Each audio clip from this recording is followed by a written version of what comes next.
En esta oportunidad vamos a ofrecerles un taller con algunas herramientas que les van a servir para implementar en su trabajo como autores de artículos científicos. La agenda, mi nombre es Claudia Pesentini, soy la gerente de Springer para el Cono Sur, y mi colega David Mourinho es Senior Licensing Manager para América Latina, para la editorial Springer también, y es quien les va a dar el taller para autores, que está dividido en dos partes. La primera parte es una inducción al Springer Software Academy, y luego la segunda parte ya es más para el formato de manuscritos, la parte ética y demás que ahora les va a mencionar con más detalle. En el medio vamos a tener un coffee break.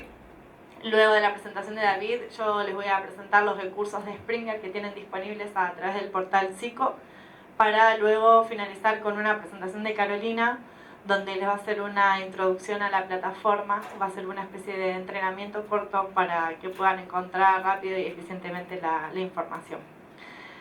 Bueno, les deseo una buena jornada y los dejo con mi colega. Gracias, muchas gracias Claudia, muchas gracias a los colegas de CONACYT por haber convocado este taller, y a los colegas de EBSCO que también están auspiciando la realización del mismo. En la mañana tuvimos ya una sesión muy rica con muchos participantes. Lamentablemente mucha gente se inscribió, pero ya no había cupo para que vinieran. Afortunadamente se está grabando esta sesión y se va a subir en video en el sitio de SICO, así que lo pueden recomendar ampliamente. Bueno, pues vamos a iniciar. Como ya decía Claudia, les hablo un poco de mí para que me conozcan un poco. Mi nombre es David Mourinho, soy gerente de licenciamiento en Springer, egresado de la Universidad Nacional Autónoma de México, mexicano, y posteriormente con estudios de maestría en la Universidad Oberta de Cataluña. Inicié mi labor profesional hace 15 años en el Centro Nacional de Prevención de Desastres, ahora llamado Sistema Nacional de Protección Civil, donde analizábamos información para prevenir desastres. Posteriormente entré en Grupo Difusión Científica, grupo en el que tuve la oportunidad de trabajar con grandes editoriales como American Chemical Society, IUP, Wiley, Taylor & Francis, y allí empecé a trabajar con el mundo de las publicaciones científicas. Posteriormente me desempeñé como director editorial en Bibliotecnia, donde tuve el agrado de trabajar editando muchos libros de autores latinoamericanos, y desde hace 4 años y medio trabajo en Springer. Entre otras cosas, tengo varias responsabilidades. Una de ellas es dar este tipo de talleres con investigadores. El objetivo del mismo es dotarles a ustedes de los recursos esenciales para que incrementen sus posibilidades de ser publicados en journals de alto factor de impacto. Este es mi perfil de ResearchGate. Si alguien gusta, si alguien tiene ResearchGate, por ahí me puede agregar. Ahí tengo algunos trabajos publicados, y bueno, me dará mucho gusto seguirnos por allí. Les recomiendo mucho que abran un perfil en ResearchGate. Hablaremos un poco más adelante. Antes de iniciar, quiero agradecer a dos colegas, el Dr. Jeffrey Robbins y el Dr. Daniel McGowan, quienes desde la editorial Edance Editing, trabajaron con Springer en el desarrollo de este taller. En Springer tenemos algo que llamamos Author Academy, que es una serie de cursos, algunos presenciales como este y otros virtuales. Al final les voy a dar la dirección para que puedan seguir esos cursos virtuales, con el objetivo de facilitarles a todos los investigadores, pero especialmente a aquellos cuya lengua nativa no es el inglés, el publicar en estas revistas que generalmente son en inglés. Entonces, el taller que vamos a dar el día de hoy tiene los siguientes módulos. Son 7 módulos los que vamos a trabajar el día de hoy. He tratado de hacer un programa amplio, que en algunas cosas no llega tan a detalle, pero preferí ser amplio para poder abarcar todos los módulos del programa. Posteriormente, al final, les voy a dar la URL donde ustedes pueden hacer de manera virtual y en detalle cada uno de los módulos, ¿sí? Otra anotación importante: esta presentación se les vamos a facilitar al final. Bueno, les vamos a mandar un correo electrónico para que la descarguen, porque tiene muchos enlaces que seguramente les van a ser de utilidad. Pueden anotar todo lo que quieran, pero no se preocupen si algún enlace no lo captan, se los vamos a mandar todo por correo electrónico. Al final vamos a tener una sesión de preguntas-respuestas. Por favor, guarden sus preguntas para el final. ¿Ok? Bueno, y otra cosa antes de iniciar. Veo muchos jóvenes aquí, veo investigadores muy jóvenes, y quisiera comentarles algo que hemos aprendido. Este taller lo hemos sintetizado con base en la experiencia de muchos años, principalmente, les decía, de autores cuya lengua nativa no es el inglés. Quizá los autores de más experiencia no encuentren gran novedad en muchas de las cosas que vamos a hablar, pero me queda claro que ellos lo aprendieron empíricamente al paso de los años y tras prueba y tras error. Un poco la idea de este taller es que los jóvenes autores que ahora están empezando a publicar tengan un panorama amplio de todo el proceso de la publicación científica para que puedan transitar de una manera más ágil que las generaciones previas. ¿Okay? Consideraciones útiles antes de empezar a escribir mi artículo científico. El mundo de las publicaciones científicas es apasionante, es muy dinámico. Estamos hablando de un conjunto de 9 millones de investigadores actualmente que publican en todo el mundo aproximadamente 2 millones de artículos cada año. La tasa de crecimiento se estima en 3.5% anual, es decir, crece muy rápidamente. Y también crece el número de revistas, conforme los campos del conocimiento se van ampliando y segmentando, también es necesario tener más revistas especializadas. De esas 300.000 revistas vivas, llamamos vivas a las que se siguen publicando, hay muchas más que ya están cesadas, 45.000 revistas podemos considerar como arbitradas, esto es que tienen un mecanismo de pares de evaluación de todo el contenido que se publica. Y de esas 45.000, hay 22.000 aproximadamente, el Olimpo les llamo yo, que son las que tienen un factor de impacto. Están indizadas en las grandes bases de datos como el Journal Citation Report o Scopus. Son las dos grandes bases de datos que nos dicen cuáles son las publicaciones con mayor calidad. 7 grandes editoriales concentran el 80% de las revistas y de los artículos publicados. Estas que les estamos aquí enumerando, que de hecho ya son 6, porque Springer y Nature acaban de fusionarse este año y ya solamente vamos a hacer 6. Springer Nature es el nombre de la nueva editorial. Todo empezó hace 350 años. Este que ven aquí es el Journal of the Philosophical Transactions, que se publicó por primera vez en 1665.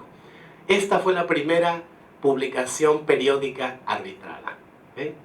Ha pasado muchísimo tiempo, así se ve hoy el mismo journal, sigue publicándose, es el journal con más trayectoria y son 350 años de publicación. Muchas cosas han cambiado, el formato mismo de los papers ha cambiado muchísimo. En 1665 cada paper era como de 50 páginas, hoy en día son mucho más cortos. Okay. A nivel mundial, el panorama de la producción se ve más o menos así.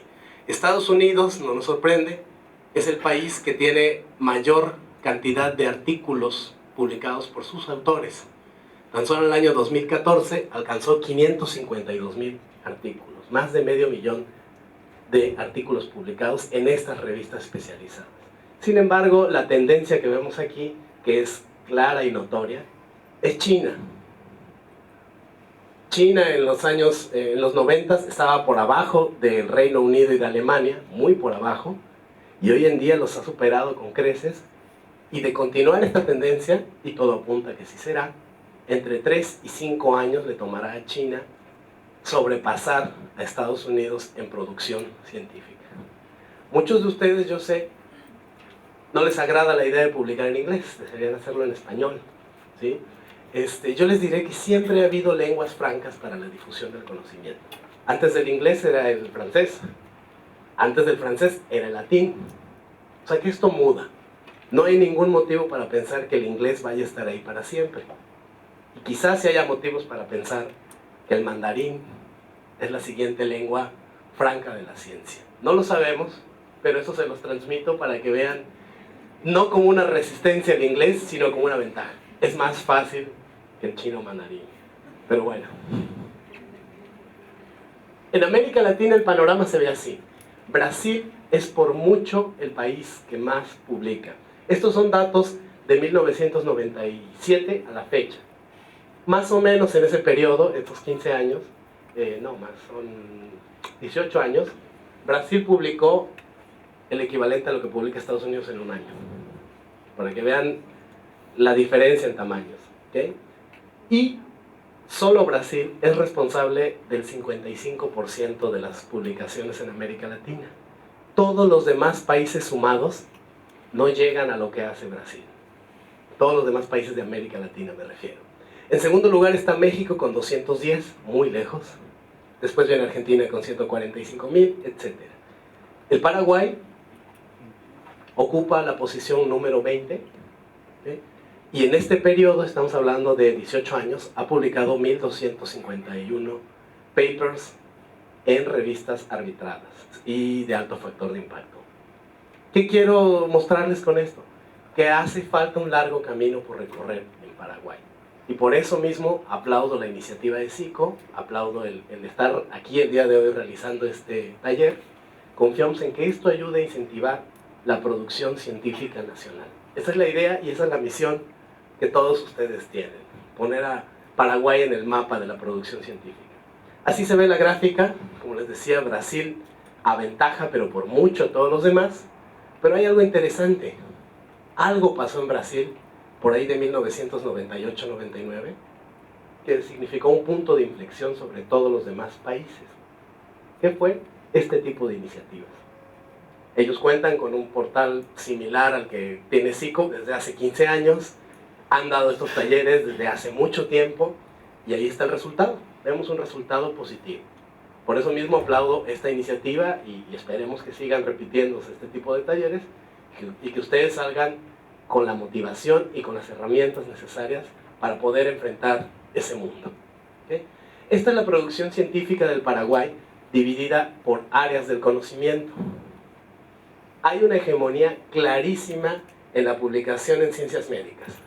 La parte verde representa ciencias médicas, que año con año, estos son datos del 96 al 14, año con año es el área que más publica. Seguida casi siempre de agricultura y ciencias biológicas. ¿Sí?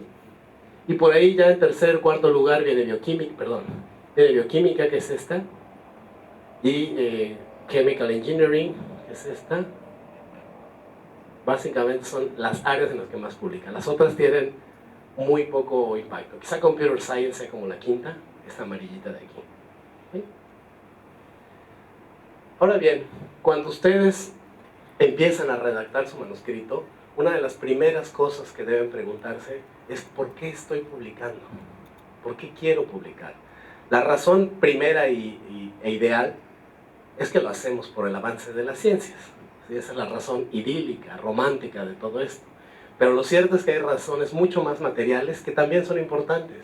Quizá ustedes estén buscando obtener un título, un doctorado, y les piden que publiquen en este tipo de revistas. Quizá ustedes están buscando un ascenso en su carrera profesional y tienen que tener este tipo de reconocimientos. Quizá estén buscando una beca o algún otro tipo de financiamiento. Hay más. Es muy importante que lo tengan en cuenta, porque esto va a determinar el tiempo que van a poder dedicarle a la publicación, van a marcar el tipo de revista a la cual en la cual quieren publicar. Es importante que ustedes lo tengan en cuenta al momento de diseñar su proyecto. Pero también es importante que sepan que para los revisores nada de eso cuenta. Ellos tienen que evaluar con el mismo rigor todo, ¿sí? Entonces tengan en cuenta eso. Es útil para que ustedes diseñen su proyecto, pero del otro lado, a todos se les debe dar el mismo trato. Es preciso que ustedes identifiquen en su área del conocimiento los temas de actualidad, hot topics, como llaman en inglés. Fenómenos desafiantes, problemas aún no resueltos, nuevos horizontes tecnológicos, en fin, problemas que ya existen y para los cuales ya hay soluciones, pero cabría encontrar mejores soluciones. Estos ustedes los pueden encontrar en publicaciones de interés general, de divulgación, en las mismas noticias. Las noticias pueden ser una fuente de inspiración para ustedes, viendo que hay X problema en la sociedad. Ustedes pueden proponer una solución basada en su conocimiento. en blogs de otros investigadores, en reseñas científicas. Es importante que ustedes conozcan cuáles son estos temas de actualidad y vayan hacia estos. También suele llamarse el estado del arte, que conozcan el estado del arte de su disciplina, qué es lo que se está investigando y a dónde queremos llegar. Hay 5 grandes tipos de publicaciones, hay 5 grandes tipos de documentos que las revistas científicas publican. El más conocido, por supuesto, es el artículo, o el paper, como comúnmente le llamamos, pero no es el único. El artículo, que se publica normalmente en una revista periódica, en una publicación periódica arbitrada, o journal, como lo llamamos en inglés, y sigue un estándar de estructura llamado INRAD. Vamos a ver este estándar más adelante. El segundo tipo de publicación es la ponencia. Ustedes pueden aplicar para ir a algún congreso internacional, someter su trabajo y se evalúa para ver si lo presentan y si se publica. Es otra vía para lograr ser publicado por estos grandes journals. La comunicación científica o rapid communication es otra vía. Normalmente este es un artículo mucho más libre en el cual se da un avance sobre el trabajo y sobre lo que esperan conseguir. ¿Okay? Sobre todo es útil cuando están trabajando en algo de muchísima actualidad, donde vale la pena hacer comunicaciones de avances.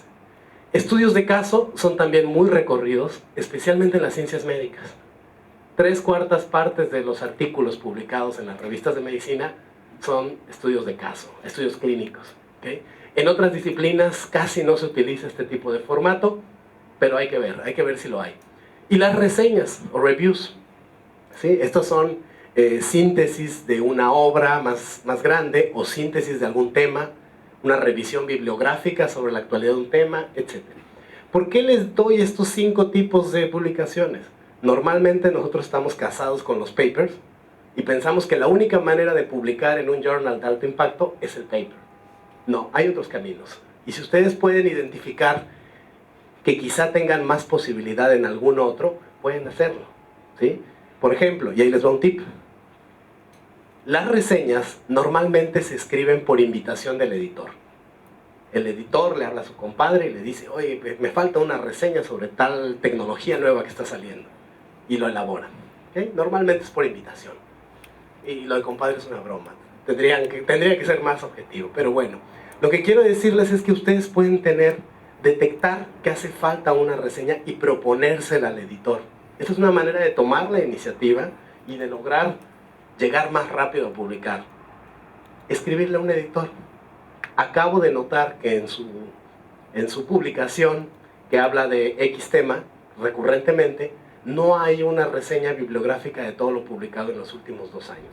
Por lo tanto, yo puedo hacer esa reseña si usted me permite publicarla. Y si ustedes le dan el clavo y encuentran el tema, lo más seguro es que les diga, sí, por favor, haz la reseña. ¿Okay? Esta es una manera de lograr ser publicado más rápido también. Se vale el tip. Módulo 2, unidad 2. Elegir dónde publicar. Parece nimio, pero el año pasado, con los colegas de Dance, Jeffrey y Daniel, que les presenté al principio, se aplicó una encuesta a 333 autores que publicaron en inglés en una revista de alto impacto, pero cuya lengua nativa no era el inglés, como todos nosotros, o la gran mayoría. Quizá algunos de ustedes sí hablan inglés como lengua nativa. Y les preguntaron cuáles son las dificultades que encuentran al momento de ser publicados. Esta fue su respuesta. Escoger el journal adecuado se lleva el 35% de las respuestas. Parece ser que elegir correctamente el journal es la diferencia entre transitar rápidamente o tardarse años y no lograrlo. Muchos de ustedes querrán publicar en el journal de mayor factor de impacto de su disciplina, ¿no? Yo quiero publicar en Science, por decir algo. Pero quizás están terminando la maestría, el doctorado y aún no están listos para eso. Se van a tardar años en lograrlo, los van a rechazar una y otra vez. Entonces, hay veces que vale la pena reconocer la relevancia de su trabajo y ubicarse en un journal acorde a lo que ustedes hicieron. Por eso es que es tan importante elegir la revista adecuada. Otros problemas que seguramente muchos de ustedes comparten fueron expresar claramente los pensamientos en inglés, entender las guías de formato de los autores para las revistas y formatear el trabajo de acuerdo a esas guías. ¿Okay? Este taller trata de cubrir someramente estas 4 áreas. Y como les decía, al final está la opción de que en línea vayan a hacer los cursos virtuales y profundicen sobre lo que veamos hoy. Pero trataremos de abarcar esos 4 grandes problemas en la siguiente unidad, en las siguientes unidades. Empezaremos con la elección de journal. Se debe elegir el journal en el que publicaré cuando ya tengo suficiente material, ya tengo resultados, ya tengo una idea clara de lo que encontré. Cuando ya, viendo esos resultados, han evaluado qué tan impactante es su trabajo, cambia la ruta de la ciencia, o aporta, o simplemente fue un experimento que no salió, pero aún así es importante porque aporta una experiencia. Las 3 son válidas, pero los ubican en diferentes publicaciones. Pero antes de escribir el título, el resumen y la introducción del artículo, yo suelo decir que estas 3 partes del documento no se escriben, se diseñan. Una vez que yo ya sé en qué journal quiero publicar, quiénes son los editores, quiénes son los lectores, entonces diseño mi título para que capture. Diseño mi resumen para que sea inteligible para el tipo de lectores al que me voy a enfocar, y lo mismo con la introducción, ¿sí? Por eso es que lo dejamos esto cuando ya tenemos claro dónde vamos a publicar. Hay varias cosas que pueden considerar al momento de elegir dónde publicar. Esto tiene que ver con lo que les decía al principio. Pregúntense por qué quieren publicar. Tienen que ver cuál es su objetivo, a quién quieren llegar, a qué cantidad de lectores. A lo mejor ustedes tienen un trabajo que quieren que impacte a nivel mundial, y publicar en un journal en español puede ser que sesgue muchísimo la audiencia, ¿sí? Aunque es la segunda lengua con más hablantes nativos en el mundo, solamente es hablada por 1.000 millones de personas. Hay 5.000 millones más que no van a entender de qué están hablando. La frecuencia de publicación también puede ser importante. Si ustedes están o quieren publicar para lograr un título y tienen un deadline muy apretado, pues van a buscar un journal que publique con una periodicidad más corta. Quieren que sea rápido.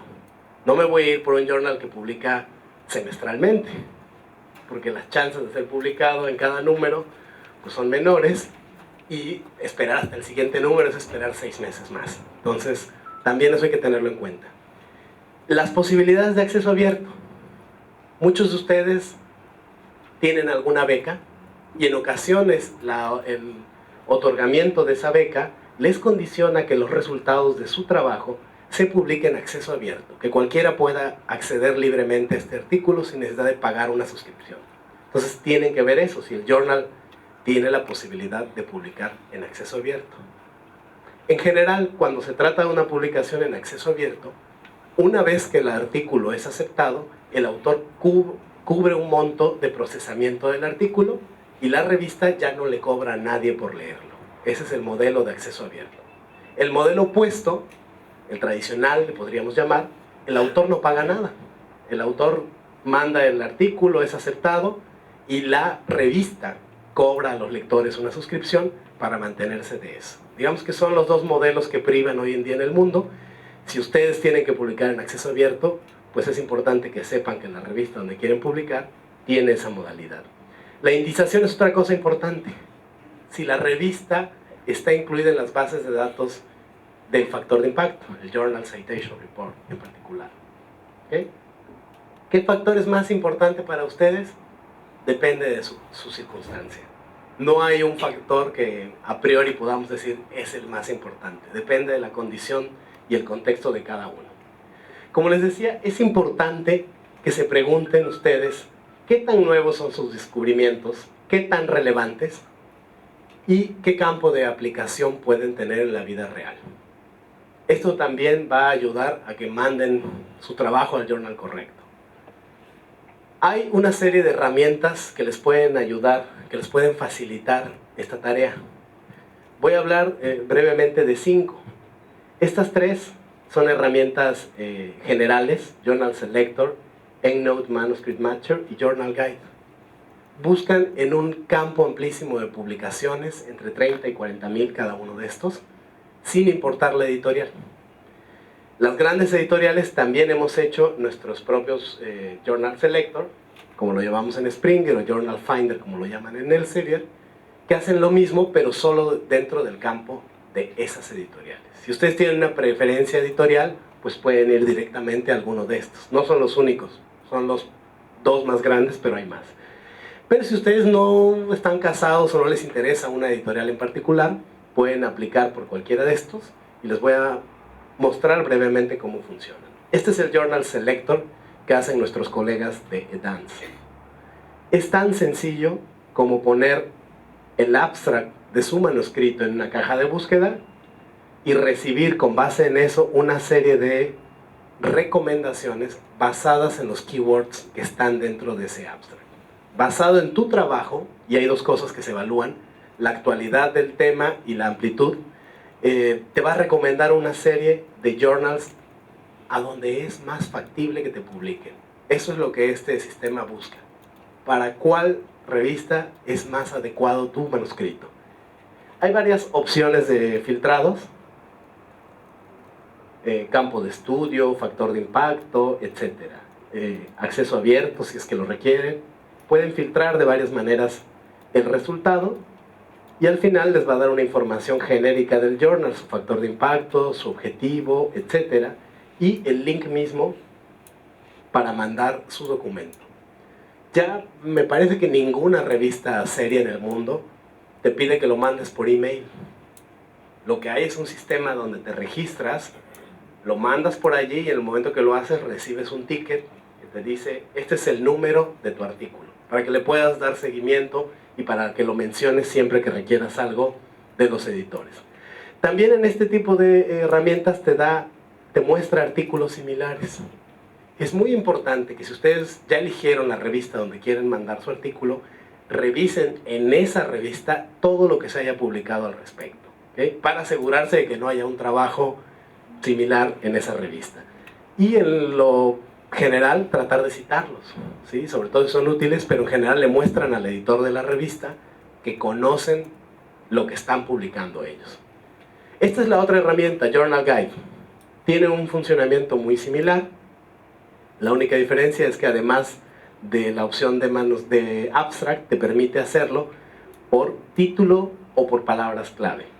El resultado es más o menos el mismo. Quizá lo interesante es que te permite, reordenar tus resultados por varios criterios, como la velocidad de publicación, las opciones de Open Access, etc. ¿Okay? Por donde quiera que lleguen ustedes al journal que es más adecuado para su manuscrito, y vean que esto es interesante, Journal Guide, que Journal Guide te da un factor diciéndote, este es el que más probabilidad tiene de que seas publicado, y numéricamente te va diciendo cómo van descendiendo tus probabilidades en los demás. ¿Okay? Siempre el primero va a tener 1, porque es con base en ese que se miden los demás. Aquí me dice que fue el World Journal of Microbiology and Biotechnology. Ok, entonces ya decidí que voy a trabajar en ese journal. Por cierto, el experimento que hice aquí fue interesante, porque tomé un abstract de X artículo, lo pegué aquí, y efectivamente me envió a la revista de donde había yo tomado el abstract. Entonces dije, mira, funciona. Ok, ya que ustedes llegaron a la revista donde van a publicar, es importante que visiten el sitio de la revista. Hay cierta información que es genérica, digo, va a cambiar el diseño de página, los botones, los colores, pero siempre van a encontrar esta información. El factor de impacto de la revista, la misión y visión, la opción para enviar su manuscrito en línea, las opciones de acceso abierto y, muy importante, las guías para autores. Todas las revistas publican su guía de alguna manera en su sitio para que ustedes sepan desde el tipo de formato que deben darle al documento, pero a veces también el llenado de formatos adicionales. Por ejemplo, en ciencias médicas se ocupan mucho los formatos de declaración de no conflicto de intereses, ¿sí? Porque a lo mejor yo también trabajo en una empresa farmacéutica y bueno, pues si yo recomiendo que sus productos son los mejores para lo que estoy trabajando, quizá haya un conflicto de intereses, ¿no? O quizá no. Otras herramientas que les pueden ayudar y otros tips para identificar la publicación más adecuada para su trabajo. Lean las editoriales que se publicaron en esa revista. Entérense de cuáles son los temas que importan a los editores de esa revista. Saberlo es muy fácil si ven los fascículos especiales. Y de hecho los fascículos especiales pueden presentarles buenas oportunidades para publicar más rápidamente. Entérense cuando hay esos fascículos especiales. Normalmente hay una convocatoria. Vamos a dedicar el siguiente número a esto. Estamos recibiendo papers. Entérense de esas convocatorias. También vean dentro del sitio de la revista qué le interesa a los lectores. ¿Cómo saber qué le interesa a los lectores? Muy fácil. Vean cuáles son los artículos más vistos en esa revista, o los más citados, o los que más gente ha compartido por redes sociales. Y en ese sentido les quiero recomendar una herramienta bien interesante que se llama Altmetric. Altmetric te permite, cuando le pones el nombre de un artículo, ver si alguien lo ha compartido en redes sociales. Facebook, Twitter, pero también ResearchGate, Mendeley, LinkedIn, etc. Y te da una gráfica como esta. Está medio chistosa, parece un dibujito nada más, pero en realidad es una gráfica. Cada una de estas representa una cosa, y aquí viene la descripción de los colores, ¿sí? Y también te da un mapa donde te dice dónde ha sido compartido ese documento. Esto les puede dar una idea de a dónde va a ser leído su artículo con base en la revista que hayan elegido. Por último, sobre este tema, y esto también es muy importante, están las métricas de calidad de un journal. El índice más aceptado para la medición de la calidad de una revista es el factor de impacto, impact factor en inglés, ¿sí? Este lleva más de 40 años publicándose y dándonos una lista en cada una de las disciplinas que trabaja de cuáles son los journals más relevantes. ¿Cómo se calcula el factor de impacto? Facilísimo. Se toman los artículos de hace 2 años, siempre lleva 2 años de desfase, perdón. Se toma el número total de artículos que esa revista en particular publicó hace 2 años y se checa cuántas citas ha recibido en los mismos 2 años que han transcurrido, ¿sí? Y se divide el número de artículos publicados sobre el número de citas recibidas. Ustedes a menudo ven factores de impacto mayores a 1, quiere decir que tiene más citas que artículos, o decimales, 0.893, quiere decir que tiene más artículos que citas. Es el promedio de citas que recibe cada artículo en ese journal. ¿Saben cuál es el journal con mayor factor de impacto? ¿Cuál creen que sea? ¿Cuál han escuchado que tiene el mayor factor de impacto? ¿Una en biología? ¿Cómo de cuánto? ¿Cuánto es un factor de impacto alto? 30. Hay más altos. El journal con mayor factor de impacto es A Journal for Cancer Research, que tiene 122. En promedio, cada artículo publicado allí recibe en 2 años 122 citas. ¿Okay? Ya se imaginarán lo difícil que es publicar en ese journal. Es muy difícil publicar, porque solamente acepta cosas seminales, ¿no? Después, el que le sigue tiene como 46, y de ahí vienen todos para abajo. En realidad, arriba de 50, ese es el único que hay, ¿sí? Todos están por abajo de eso. Sin embargo, también es importante que no se casen con la idea de que números altos son mejores. Esto también varía por disciplina. Las disciplinas que más citan son precisamente la información genética. Todo lo que trabajan con genómica tienen un alto número de citas. Los físicos, los astrónomos, también son papers con muchísimas citas. A diferencia, en el otro extremo, de las ciencias sociales. Las ciencias sociales reciben menos citas. Entonces, quizá una revista que en ciencias sociales tiene un índice de 1 es alto. Es ya bastante alto. Mientras que a lo mejor en Cancer Research, una que tiene 5 es bajo. ¿Okay? Entonces varía por áreas. No podemos generalizar a que siempre los números más altos son mejores. Al final de cuentas, lo que importa es que estén indizadas, que tengan un factor de impacto, ya es ganancia para ustedes. ¿Okay? Esto se los digo por lo que les decía al principio. A veces uno acaba de titularse de la escuela y dice, yo quiero ir por ese factor de impacto de 122. no necesariamente es la mejor opción, de verdad. Sin embargo, hay otros índices para medir la calidad de un journal. También publicado por Thomson Reuters, que es la editorial que trabaja con el factor de impacto, han liberado otro indicador que le llaman Immediacy Index. Este no mide qué tantas citas tiene, mide qué tan rápido las tiene. Lo que aquí se mide es la actualidad, qué tan rápido este journal es citado. Hay también otro criterio que se llama Eigen, ¿sí? Es exactamente lo mismo que el Immediacy Index. El Immediacy es para autores y el Eigen es para journals. Y también está el índice H. Este ha tomado mucho revuelo últimamente. Lo que mide el índice H es tanto la productividad, la cantidad de cosas que publican, como el impacto que estas tienen. ¿Cómo funciona? Ustedes tienen, en cada año tienen un cierto número de journals publicados y un cierto número de citas publicadas, ¿ok? El punto más alto donde los dos coinciden, ese es su índice H, ¿sí? Si alguien publica 10 artículos al año y tiene y en el que más citas tiene 8, su índice H es 8, ¿sí? Porque es lo más alto en donde coinciden número de artículos y número de citas.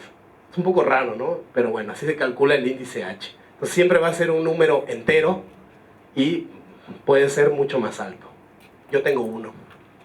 Nunca he recibido más de 2 citas en un año y nunca he hecho más de 2 artículos en un año. Pero bueno, ya tengo índice H. Vamos a trabajar ahora sobre la estructura del manuscrito. Les hablé de un estándar llamado IMRAT. IMRAT es un acrónimo para Introducción, Métodos, Resultados y Discusión. IMRAT. Básicamente es el formato universal para estructurar un paper científico. Sobre todo se aplica más en las ciencias exactas, en las ciencias naturales. Ciencias sociales puede tener modalidades más libres de escritura. Pero al menos en el tema científico, ciencias naturales, este va a ser el estándar universal. Antes de lo que llamaríamos el texto principal, el cuerpo de nuestro journal, están estas 3 partes que les platiqué inicialmente que se diseñan en función de sus lectores: el título, el resumen y las palabras clave. Estos deben ser muy atractivos, muy efectivos para captar la atención primero del editor que quiero que me publique y luego del lector que quiero que me lea. Entonces estos son cortos, pero hay que ponerles mucha atención. Es lo último que se hace, ¿sí? Esto lo van a hacer cuando ya tengan muy avanzado esto, el texto principal. Aquí es donde empieza mi trabajo, ¿okay? En ese cuerpo del documento van a tener una introducción, metodología, una sección de resultados y una sección de discusión, ¿okay? Adicionalmente hay otras secciones que su artículo puede o no tener. Estas son como adicionales, estas son obligatorias, estas hay que tenerlas. Pero estas dependen de ustedes y de su trabajo. Conclusiones, reconocimientos, si alguien los apoyó, si alguien les dio un financiamiento, etc., es necesario ponerlo, aunque aquí abajo. Bueno, las referencias también son obligatorias, pero varía mucho entre disciplina y disciplina. En matemáticas se cita poco. Un artículo de matemáticas tiene relativamente pocas citas, mientras que ya les decía, en otras disciplinas como ciencias genómicas, lleva 50, 60 citas un artículo de 2 páginas. Y también puede haber material complementario.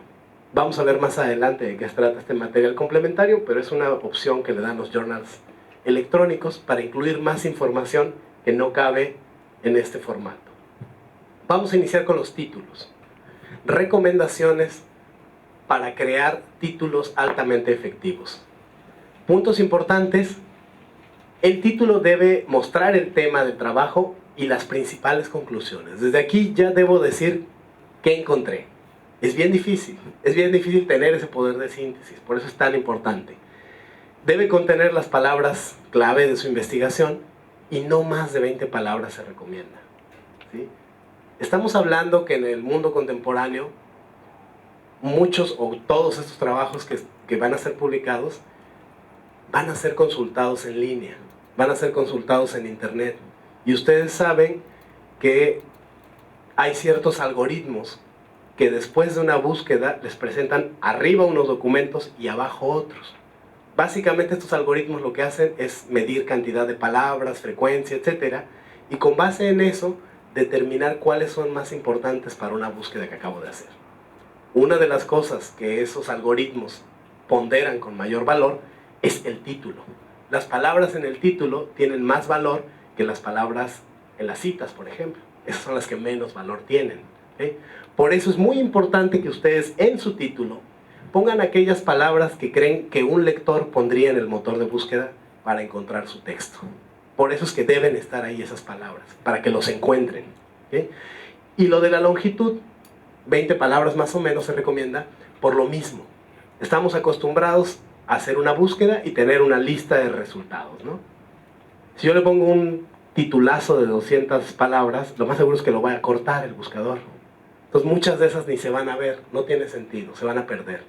Usen las que sí se van a mostrar después de hacer una búsqueda. También se recomienda evitar preguntas, ¿sí? En otro tipo de artículos, como de divulgación, es muy buena estrategia hacer una pregunta. Empezar sembrándole una duda al lector que trataremos de resolver a través del texto. Sin embargo, en los artículos científicos no está tan bien visto, ¿no? Es una estrategia que quizá va más para el público general, el público amplio, que para los científicos mismos. Estos, más que retórica, quieren saber de qué trata el artículo y qué es lo que va a encontrar. ¿Okay? Se recomienda también evitar en la medida de lo posible las abreviaturas. Hay veces que no es posible porque son términos compuestos que serían larguísimos sin el acrónimo, pero en la medida de lo posible eviten usar abreviaciones en el término. Como les decía antes, tenemos que poner esas palabras que el usuario, que el lector va a buscar en la caja de búsqueda para encontrarnos. Entonces la abreviación no nos sirve, necesitamos la palabra completa. Eviten también en la medida de lo posible hacer un juicio de valor sobre su trabajo en el título. No sean grandilocuentes, sean un poco más humildes en ese sentido y no digan que este es el gran estudio que refundará las ciencias médicas. Quizás sí lo es, pero no les toca a ustedes decirlo. Le toca a la historia de la comunidad científica decirlo. Eviten hacer esos juicios de valor sobre su propio trabajo en los títulos. Aquí tengo 3 ejemplos de títulos para el mismo artículo. Vean el primero. Does vaccination children and adolescents with inactivated influenza virus inhibit the spread of influenza in immunized residents of rural communities? Larguísimo, larguísimo. Ya, cuando llego al final ya se me olvidó de que estaba hablando al principio, ¿no? Y además en una pregunta, otra vez, no es descriptivo, no es fáctico, sino que no nos dice qué voy a encontrar. No nos dice que si lo encontraron o no lo encontraron los autores. Caso opuesto, Influenza Vaccination of Children, a randomized trial. Pasamos al extremo opuesto, ¿no? No nos da información, se volvió demasiado corto y no nos atrae. Quizá no lo abran porque digan, just another randomized trial. ¿Ok? Entonces se vuelve uno más. Entonces tampoco, no caigan en esos dos extremos. Vean cómo sería un título efectivo. Effect of Child Influenza Vaccination on Infection Rates in Rural Communities. A randomized trial. Se sé lo que voy a encontrar. Habla del efecto de la vacunación sobre los índices de infección. Es claro. Y además me dice qué tipo de metodología aplicaron. Este es un título que da información efectiva, que es corto y que es fácil de entender. Es el tipo de títulos que deben diseñar. Tip. Hagan varias versiones de sus títulos y pásenselo a colegas. A ver si lo entienden. A menudo sucede que ustedes están tan imbuidos en su trabajo que lo ven clarísimo, ¿no? Mi título está clarísimo. Bueno, si eso es cierto, un colega debería entenderlo a la primera, ¿no? Entonces, hagan esa prueba. De hecho, yo siempre digo que antes de la revisión por pares a la que mandamos los artículos, está la revisión del colega de al lado. Es muy útil tener un colega lector. Búsquense sus colegas lectores y sean colegas lectores de otros autores, por favor. La segunda parte de la estructura son las palabras clave. Son fundamentales para que su artículo sea encontrado después de una búsqueda.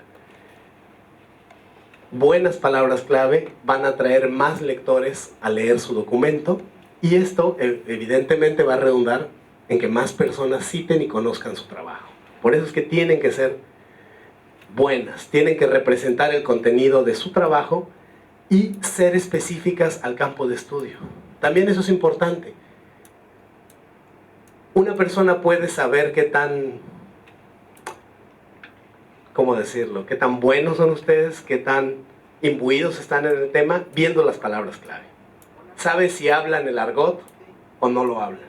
¿Okay? Por eso es importante que allí también usen palabras muy específicas, representativas, pero específicas al campo de estudio. Vean este ejemplo. Todos los ejemplos que uso durante esta práctica son reales. Los títulos son títulos reales de artículos, los resúmenes, etc. Trato de usar cosas reales para mostrarles. Este artículo se llama Efficacy of a Cooper-based bactericide in Controlling Bacterial Blight of Grapevines Caused by Xylophilus ampelinus.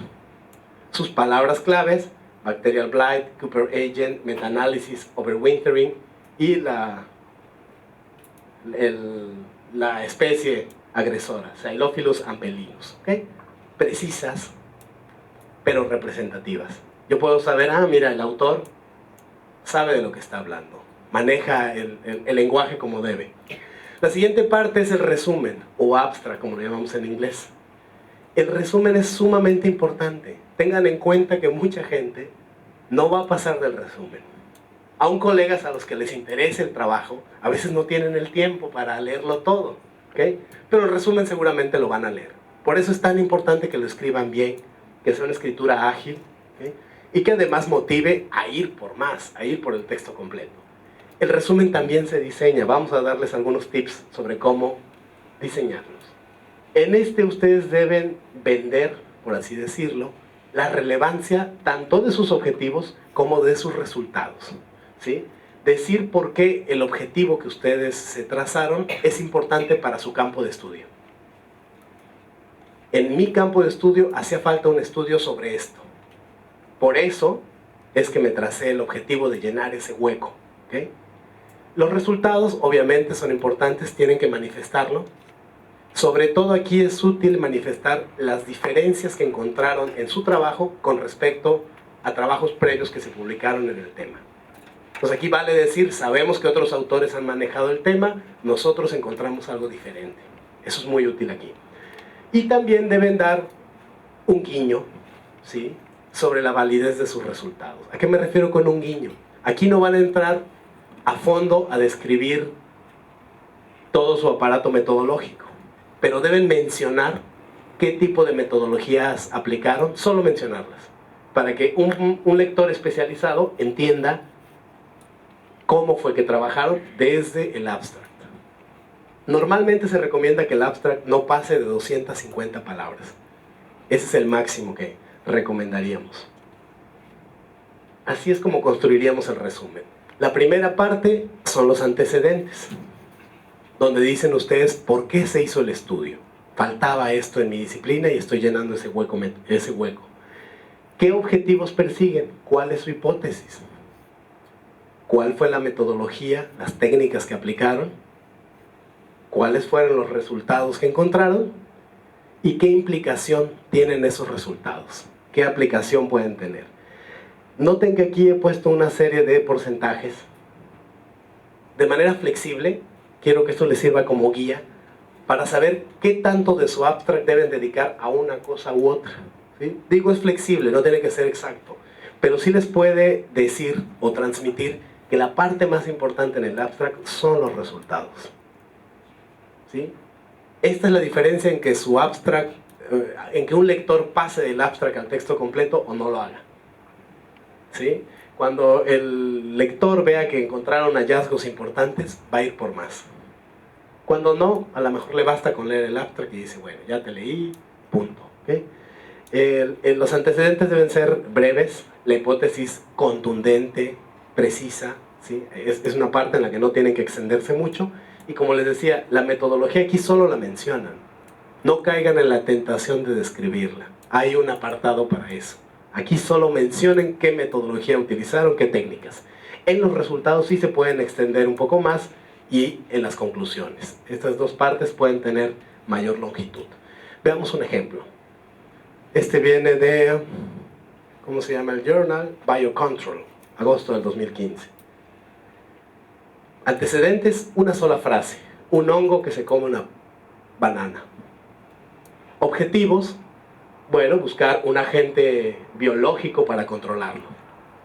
Metodología, cómo lo aplicaron, ¿sí? Cómo se germinó, cómo se creció, etc. Y resultados. En este caso, dice que ninguna de las combinaciones aplicadas pudo lograr lo que originalmente se plantearon. Pero esos documentos también son válidos, ¿sí? No solamente los experimentos que logran el objetivo al 100% son publicables, también los que no. Porque les dicen a otros investigadores que ese camino está agotado, que prueben por otro lado. Entonces tiene un valor publicar esto. Y al final, la conclusión abre de nuevo la disyuntiva, ¿no? Dado que encontré que este no es el mecanismo adecuado para controlar esta plaga, propongo otras rutas de análisis y de estudio para que yo desarrolle en un trabajo futuro o para que alguien más lo desarrolle. Vean más o menos la extensión que corresponde a lo que les había comentado y así se ve ya todo integrado. Antecedentes, objetivos, métodos, resultados y conclusiones. Un abstract de 250 palabras. ¿Okay? Esto es algo nuevo, pero se los paso porque se está volviendo una realidad. Si pensaban que hacer un resumen de 250 palabras era complicado, bueno, pues ahora hay revistas como el British Ecological Society que les piden, además del abstract de 250 palabras, un abstract tuiteable de 120 caracteres, no palabras, caracteres. ¿Ok? 120. No, cuentan los espacios. Los espacios cuentan como carácter. Imagínense eso. Básicamente pueden probar con su teléfono. Si cabe en un SMS tiene 140, que bueno, les debe sobrar un poquito. Pero ¿por qué esto? ¿Por qué ese berrinche, ese capricho? De ninguna manera, a mí me parece una técnica muy inteligente de difusión. ¿Qué es lo que hace el British Ecological Society Journal? Cada artículo que publica, que acepta para publicar, lo tuitea en su cuenta, que además tiene decenas de miles de seguidores en todo el mundo. Entonces, tuitea el resumen con el link. Resumen, link, resumen, link, resumen, link. Es una manera fabulosa de que se difunda de una manera muy rápida el conocimiento. Yo puedo seguir el sitio de esta entidad y enterarme en 5 minutos de todo lo que contiene el nuevo fascículo que está a punto de salir. ¿Okay? Esto está volviendo una realidad. Y yo les digo a menudo en estos cursos, aun si el journal no les pide ese abstract tuiteable, háganlo. Es un gran ejercicio de síntesis y les va a ayudar a que ustedes mismos difundan su trabajo. Muchos de ustedes seguro tienen Twitter o alguna de estas redes sociales que también les pueden servir para difundirlo.